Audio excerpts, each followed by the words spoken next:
This is my HM126 Sawmill. It's a 2021 model. I've really debated whether or not I was going to make this video, because I don't feel like Woodland Mills has treated me badly, per se, but this also isn't a very good product.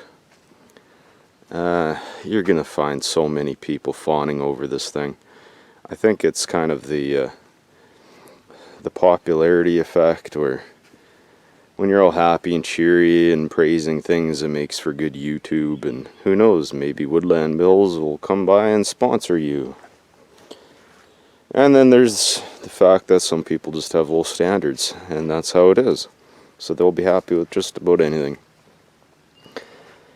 I don't think for this price point you're gonna get a good sawmill, so keep that in mind. It's probably not just a Woodland Mills thing. I'm gonna bet that Frontier's no better, and the ones you get right from China are probably even worse. But speaking of, before I dig into this thing, I need to clear something up, Woodland Mills, I keep hearing they make their stuff in Canada. They're a Canadian company. They are a Canadian company. They don't make a dang thing. Every single thing that Woodland Mills makes comes out of a factory in China. Woodland Mills doesn't manufacture anything. Not a single one of their products are made in Canada. So just remember that, guys. This is all chicken lo mein. So I'll start at the rails. This rail system's crap. Using just angle iron as your rails is not a good idea. It's not strong enough. There's a lot of flex in it, and they don't even manufacture it properly. Let me demonstrate. This is the worst out of them, to be fair. But it doesn't matter, this shouldn't even exist. Okay. Alright, so we're nice and flat here. And you can see over here, we've got ourselves a fair gap. And that's just in the rail. So if I make it tight on that side, and then we've got plenty of airspace on this side. So that right there, I mean, this is probably close to 1/4 of an inch for a sawmill that advertises 1/16 inch accuracy.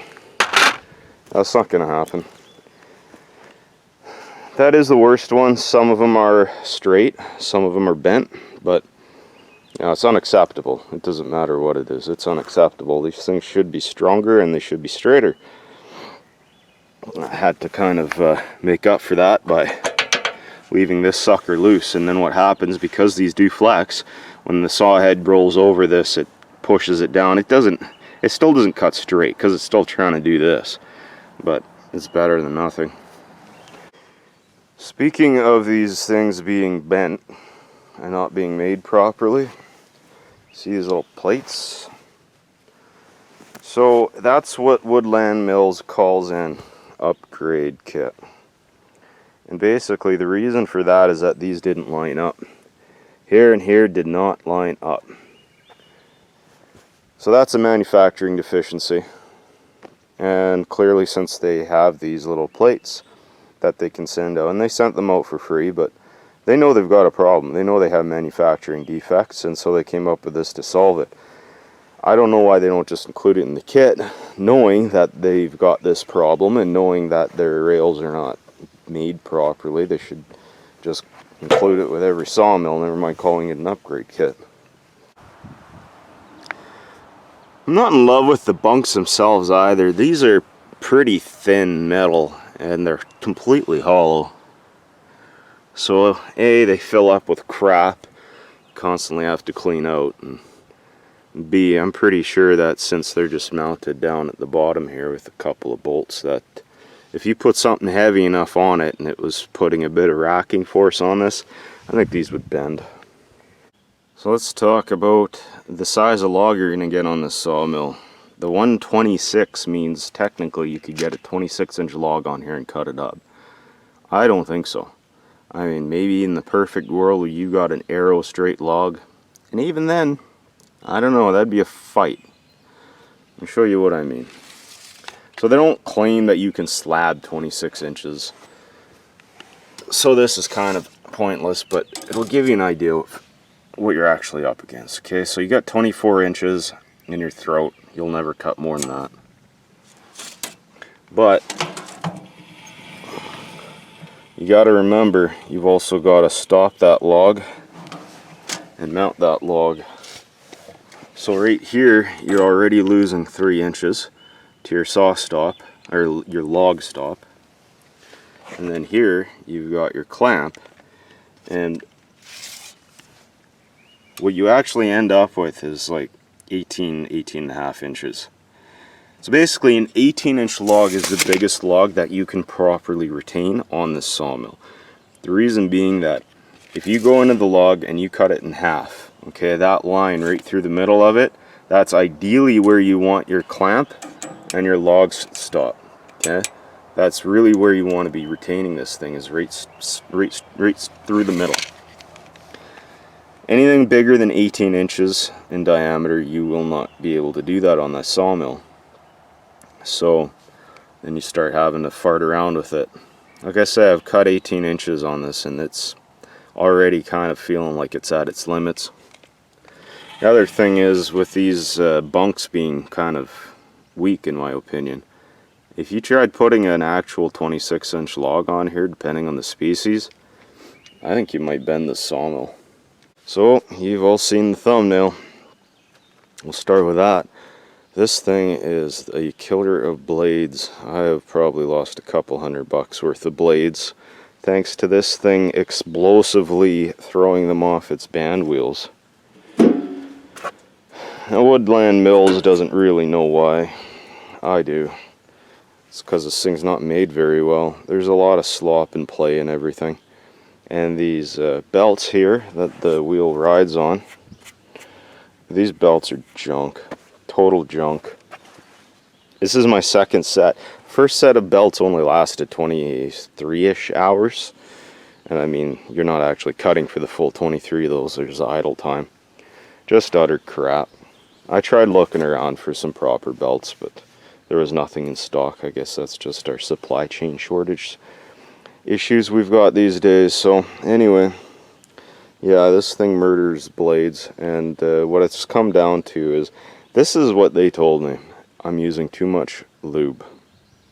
Yeah, my lube's too slippery. So that's basically what I've had to do, is run straight water. Maybe one of these days I'll try diesel. I don't really want to. But I've more or less had to pull all the soap out of the lube in order to keep the blade, or to keep the blades on. That's not really an ideal situation. I'm sorry, but they should be staying on with soap. If they can't stay on, you've got a manufacturing defect. But that's the way it goes there. I did have this thing apart, and one thing I noticed, this clutch right here, the bearing, it was already spewing all its grease out inside this clutch. And I mean, grease inside a clutch isn't really ideal.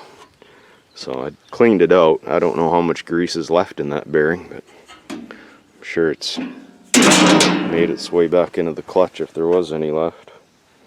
So this friggin' valve here is such a pain in the ass. I can't get this thing to feed lube properly. Like, you basically have to fire hose it on, or you intermittently get nothing. I don't know what it is. Like, I'll have, every once in a while I'll get a nice stream coming out, and I'll cut for a little while and then look down and there's nothing going on the blade. I just can't figure it out. Speaking of, if you have the adjustable blade guide, here's your blade lube nozzle. That's kind of a joke. It just sprays it all kind of right in the middle of the blade and then wipes off the backside. You really want to get it closer to the tip of the blade, but there's no adjustment. There's none. This is as far forward as it goes. So that's not some great engineering. This blade guide itself is a bit of a hassle too. It's really hard to get a good balance where, you know, you can easily move it, but buildup of sawdust against this block doesn't push it forward. I got it. It's fine now, but yeah, it's a little bit sloppy, just like the rest of it. It's really hard to get it perfectly adjusted, and just kind of the way it goes. There's lots of odd choices, like you see this thing here. This is your pointer for your measurements here. Why is it retained by a single bolt? I mean, this thing just... Anyway. This is your blade tensioner. Went through this like crazy. They figured I wasn't tensioning the blade right and whatnot when I was losing blades. That's one thing I didn't like about them. They don't friggin' listen. Like, I described everything in the very first message I sent about this, and they're still like, oh, your blade tension's wrong. I had to make a video to show them that I had everything adjusted perfectly before they were like, oh, maybe there's a different problem. So that was a hassle.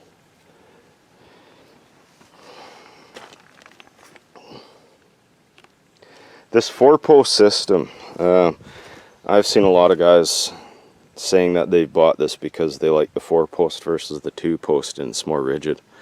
Well, I'm here to tell you that that's a fallacy. This thing isn't that rigid. Like, the reason, I guess part of it is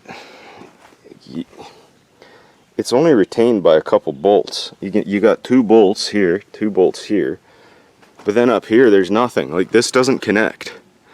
I don't know if I'm getting a good shot of that, but that doesn't connect. So this 4-post system here, it's just got bolts holding it together.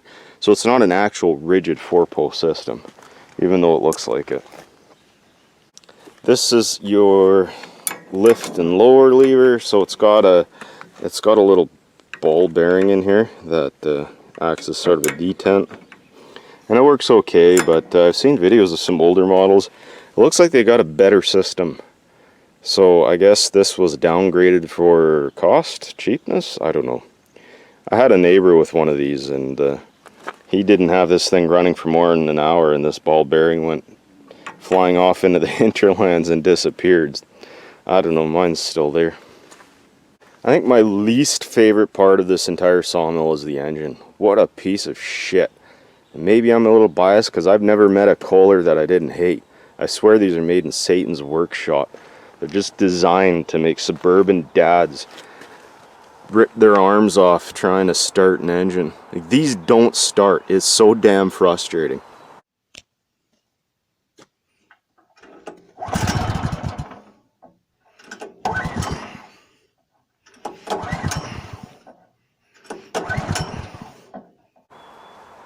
You have to have throttle to make this engine start. It's not optional, you have to. That's why I've got this thing right here. Like, I have to have some amount of throttle. Okay, and this thing is retained like so. Easier with 2 hands. So I've got to have that held down so that I can come over here, because I ain't Stretch Armstrong. Okay, this thing is way over here. So that's held down like that. You got to pull this until she goes. There's no fuel switch on this, by the way. It's on, off. So that's both your fuel and ignition, I guess. It does have a choke. Doesn't matter. If you don't have throttle, you'll never start it. You know, I've got a Chinese equivalent of this engine on a compactor. That thing hasn't run in over a year, and I bet you I could go down there right now, hit the choke, and have that fired up in 5 pulls or less. It's totally freaking ridiculous. You should be able to do the same thing on any small engine. This sucker, nope. And why wouldn't Woodland Mills then, knowing, and they do know, hey, I talked to them about this. I asked them what the hell's wrong with this engine. I know about it. They're just like, oh, you just have to do something like that. Like, are you kidding? You could at least engineer some kind of a little throttle stop or something for a guy to do that. Because I was like, this engine's garbage. I'm going to have to send it back. Oh, no, it's normal. That's not all of it. This thing pops and backfires like crazy. When you're running it through a log, you get to the end, let off the throttle, pow!